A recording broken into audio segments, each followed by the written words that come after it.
اعوذ باللہ من الشیطان الرجیم بسم اللہ الرحمن الرحیم۔ پیارے ناظرین،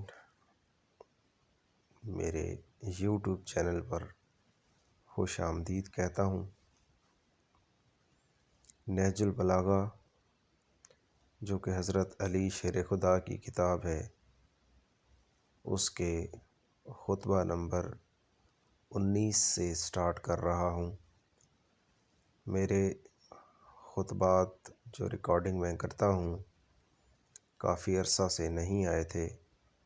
آج سوچا کہ مولا علی شیر خدا کا ایک خطبہ آپ سب سامعین کے ساتھ شیئر کروں۔ یہ خطبہ آپ نے اشاسکندی کے بارے میں کہا،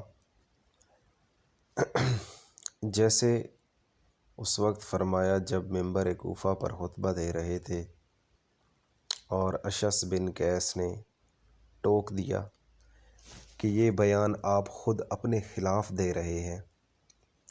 آپ نے پہلے نگاہوں کو نیچا کر کے سکوت فرمایا اور پھر جلال انداز سے فرمایا، تجھے کیا خبر کہ کون سی بات میرے موافق ہے اور کون سی میرے خلاف ہے؟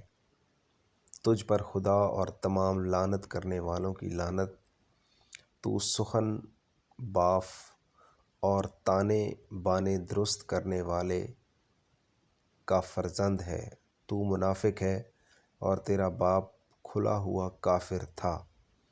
خدا کی قسم تو ایک مرتبہ کفر کا قیدی بنا اور دوسری مرتبہ اسلام کا، لیکن نہ تیرا مال کام آیا نہ حسب۔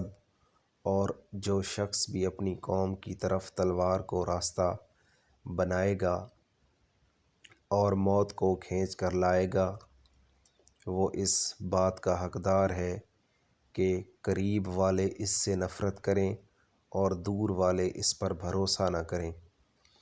سید رضی امام کا مقصد یہ ہے کہ اشعث بن قیس ایک مرتبہ دور کفر میں قیدی بنا تھا اور دوسری مرتبہ اسلام لانے کے بعد۔ تلوار کی رہنمائی کا مقصد یہ ہے کہ جب یمامہ میں خالد بن ولید نے چڑھائی کی تو اس نے اپنی قوم سے غداری کی اور سب کو خالد کی تلوار کا حوالہ کر دیا، جس کے بعد اسے اس کا لقب عرف النار ہو گیا، جو اس دور میں ہر غدار کا لقب ہوا کرتا تھا۔ تو ناظرین، یہ نہج البلاغہ اردو ترجمہ خطبہ نمبر 19 کا ترجمہ آپ کے ساتھ شیئر کیا گیا۔